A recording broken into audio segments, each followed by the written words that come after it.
Well, I was gonna start this reaction off with, "Oh my God, they killed Davina McCall," but turns out Davina McCall, who did not die, did not die. So I mean, that was my opening on. But yeah, I finished watching 40 minutes ago, 45 minutes ago, Doctor Who: The Church on Ruby Road, and then was technically watching the Unleashed behind the scenes stuff, but I just sort of disengaged. I don't even know how much it actually went through my head. I was excited to see Paul Casey again, even though he's not actually been that gone too that long, but still.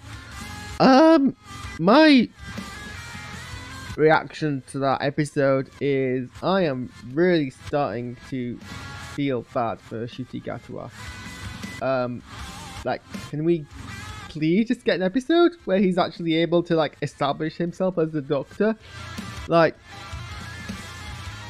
his post regeneration scene was shared with Tennant, and you know, I mean, look, let's be clear, it's a testament to Gatwa's like phenomenal acting ability that he was able to still like hold on to the scene while sharing it, and it's a testament to his acting in this episode that he was able to be such a impactful element of it, as minimal as that was.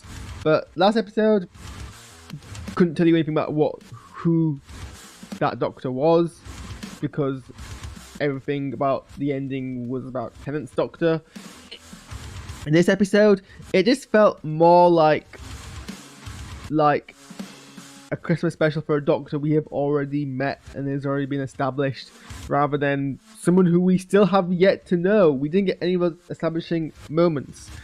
I don't know what Russell T Davies is playing at. Like, you know, he knows how to write good TV, and this is like yeah, but like, were you focused? Were you distracted? Did you rush this episode to get it into the Christmas schedule? Like, I mean, according to some reports, the 60th specials were meant to feature Gatwa's Doctor, and it was never meant to be brought back at all, and it was also to do with scheduling issues, which I'm not sure how much I believe or not. I don't know if that's the case, or if it was always meant to be get Tennant back for review ratings or narrative reasons, whatever you want. But that's the past, I guess, at this point. We've been robbed. I haven't seen every single First Doctor episode of the classic series. I've seen Hartnell's first episode, and he was given as appropriate to the era of the time. Not seen Charlton's first episode. I don't know if that even exists. Evil Daleks, I think. I don't think that exists as a charity. I have seen Pertwee's, and he gets like his moments. I've seen Baker's, and he gets his moments. I've seen Davidson's, and he gets his moments. Don't know if I've seen Baker's and McCoy's in full. I have seen McGann's, and he gets obviously his moments, and then everyone after that gets their moments. That's where it's like we're being thrown into the middle of his story, and I'm like, we need, like, you can't do this. We need this moment. And why does he deserve that any less than any other Doctor? Why doesn't he deserve to have that moment where he can just be like, "This is me, I'm the Doctor"? I mean, we get scenes where he says more or less to camera, "I am the Doctor." Yeah, I know. That's not enough. That's not what I meant. We need the same scene that we get in all the other things. This feels like a Christmas special, not even particularly that Christmassy a special. I mean, there was barely a Christmas tree in it. For a Doctor who we should already know, we don't. But aside, the pacing was just really, really off. I don't like. So my head is dizzy, and that might be because I just woke up. And I'm not a particularly healthy person at this point in time. But it was just, things were moving so fast, and I'm like, so just like, give me a second. I mean, we skimmed over. And look, it's fine for there to be mysteries, it's fine for like science fiction to have like elements that border on fantastical and don't need explaining, but also you need to ground us somewhere. And like, the opening was a month, like, it was like, why was it just felt like he was in a rush to get from one point to the next point, and there was no point to breathe, no point to kind of enjoy the scenery, no point to kind of live in the moment.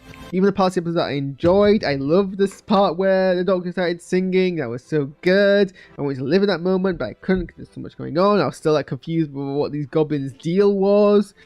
I mean, the whole concept of the goblins, that the science is based on like rope work, like that strongly appeals to my like the whole like kind of steampunk vibe that I really like.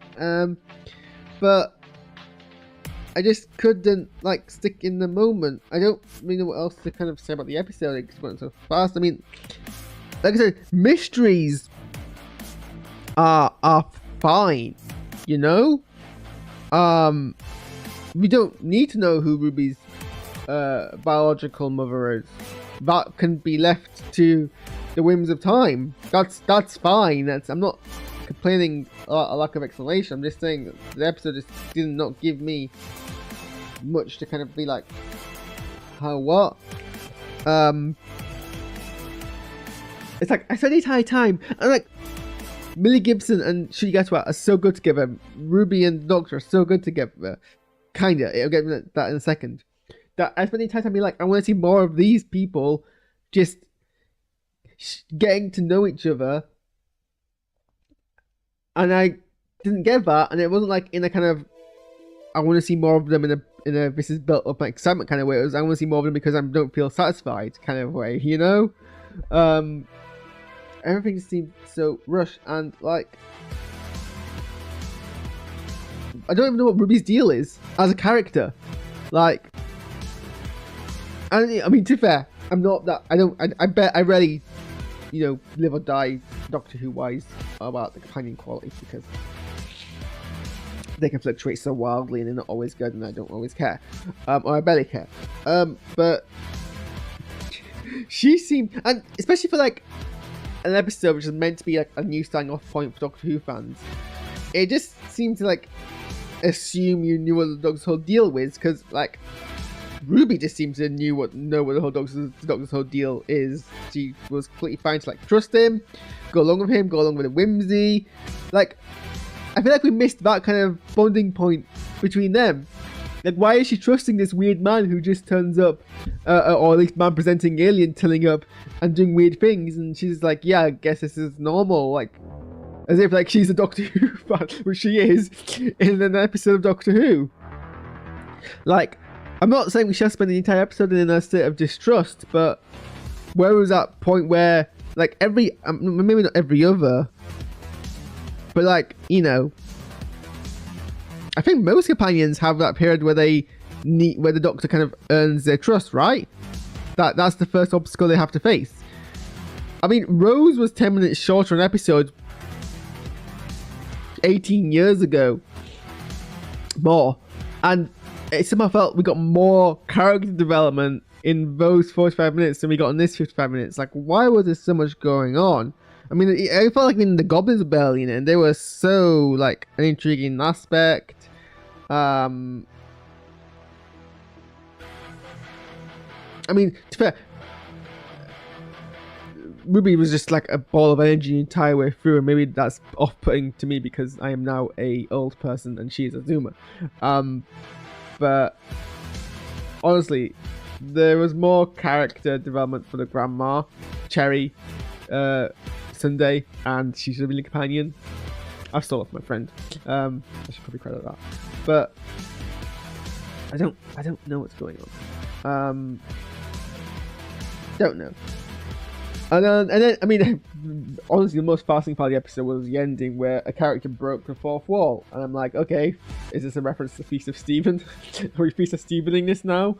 I hope that fourth wall break is explained. I mean, I guess it doesn't always have to be Doctor Who, but he's like, are you trying to like replicate the weird earliness of the 60s with the Doctors changing their costume during a regeneration scene and people addressing the camera?